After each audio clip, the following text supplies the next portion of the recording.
Kaya hi guys, kasi anyway, pupunta lang kami ng grocery today. So may mga pipikapin lang kami mga few items. So but basically creamer lang naman ang dapat naming bilhin. Kaya lang sayang namin punta natin. So bilhin na rin tayo ng mga ibang things. Pero creamer lang talaga ang main punta ko doon. Alright, see you. See you soon. Say see you soon. Bye. Dito kasi sa lugar namin, hindi yung tipong lalabas ka lang ng bahay, meron ka ng pagbibilhan. So, kapag may kailangan kami, kailangan talaga namin i-drive para pumunta ng grocery. Like for today, creamer lang naman ang kailangan ko, pero kailangan ko pa rin i-drive. Kaya pala halimbawa, for example, sa Pilipinas, kapag pumunta ka ng SNR, mapapansin mo na parang malakihan siya, bulto-bulto yung bilihan. Kasi nga pala, halimbawa sa abroad, parang malayo talaga. May mga places talaga na malayo sa grocery. So, syempre, bibili ka na ng maramihan para, save ka sa time, effort, and then save ka rin sa gas.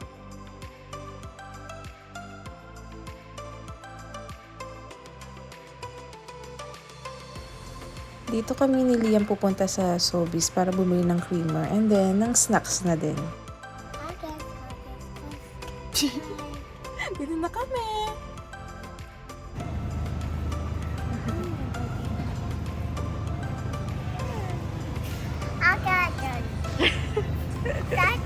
Okay.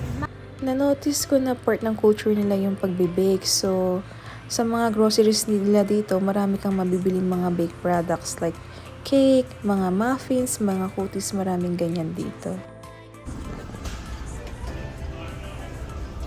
Coffee mate. Coffee mate. Okay, ito naman yan, March.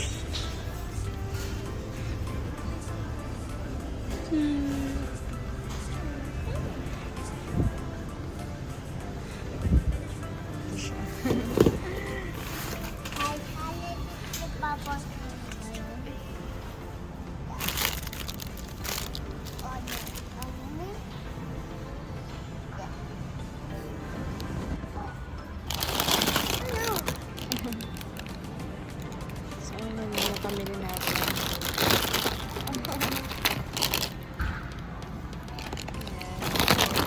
Bibili kasi ako sa honey wash.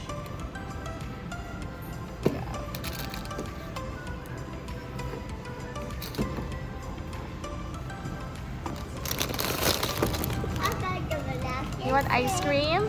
You want ice cream? Ibang klase, no?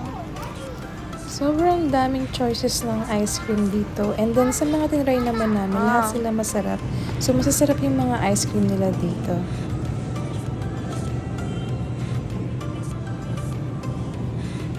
So far sa mga flavor ng ice cream na na-try na namin na nabili na namin dito. You want ice cream? Di naman kami na-disappoint. Tapos na-notice talaga namin na masasarap yung ice cream nila dito. Puro snack.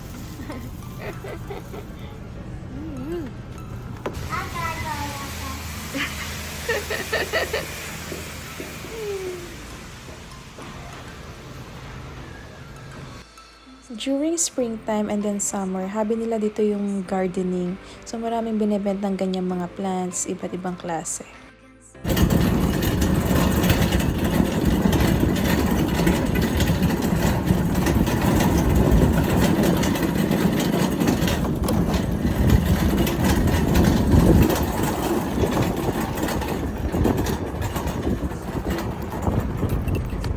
Ayan, uwi na kami ni Liam.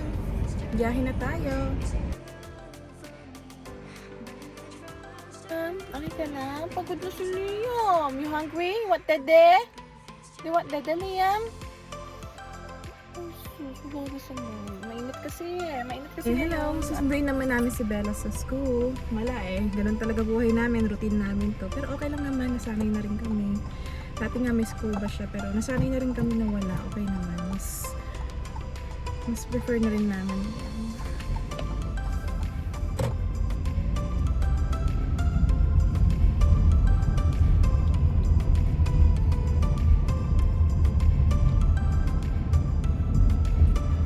Init talaga ngayon. Sanay na rin kami na sinusundo Mas prefer na rin namin ngayon. Ayun, routine to ng buhay namin eh. Yung pagsusundo sa anak. Siyempre.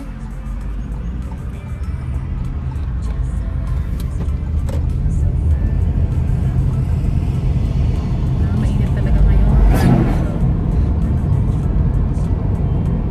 Summer na, summer. Akala ko dati pag summer, sa country na nag-i-snow, medyo mild yung summer. Hindi rin pala kung gaano kainit sa Pilipinas, ganun din dito kainit. Init talaga. Summer. Hindi siya mild. Hindi porket may nag-i-snow dito, may winter season is mild yung kanilang summer. So, hindi. Ito lang namin si Bella. Eh si Liam, inaantok na nga. Kaya lang natutulog ang daddy niya. Wala naman titingin sa kanya. So, sinama ko siya. Matulog na lang siya pagbalik namin.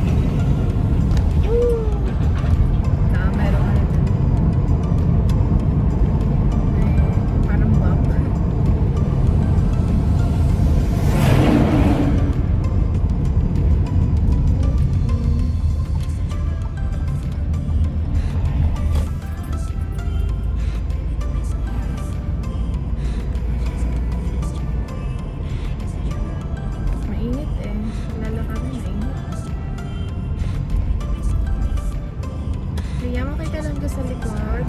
You okay?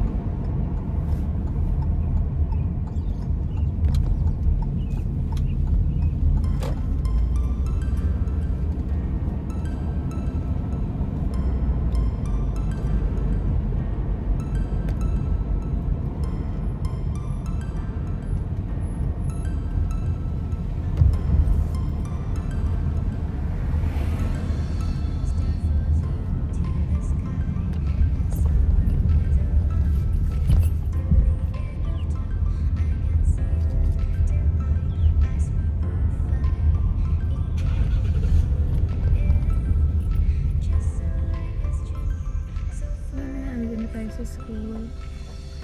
Init, grabe. Mag-aantay lang tayo ng mga few minutes kay Bella, tapos mamaya-maya lalabas na siya sa school.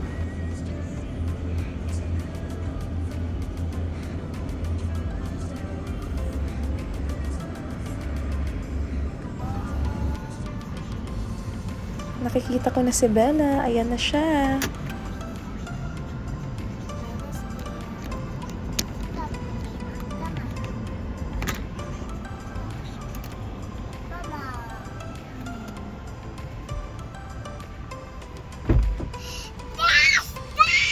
Say hi to the vlog. Can we get ice cream? Oh, maghanap agad ng ice cream. Oh, Bella, say hi to the vlog first. Hi.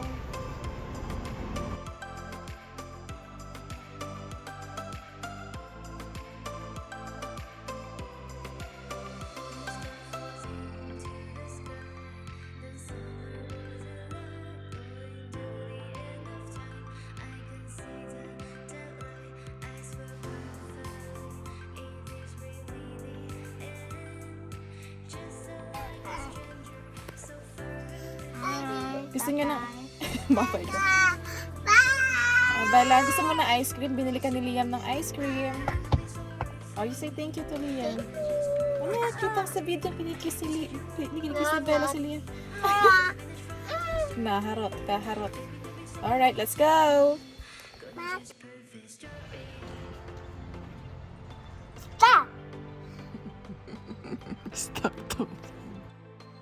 Nakabreak si daddy namin from work. So, sa sobrang lapit lang ng pinagtatrabahuhan namin, pwede siyang umuwi ng break. Kasi mga 2 minutes away lang kami kasi from our workplace.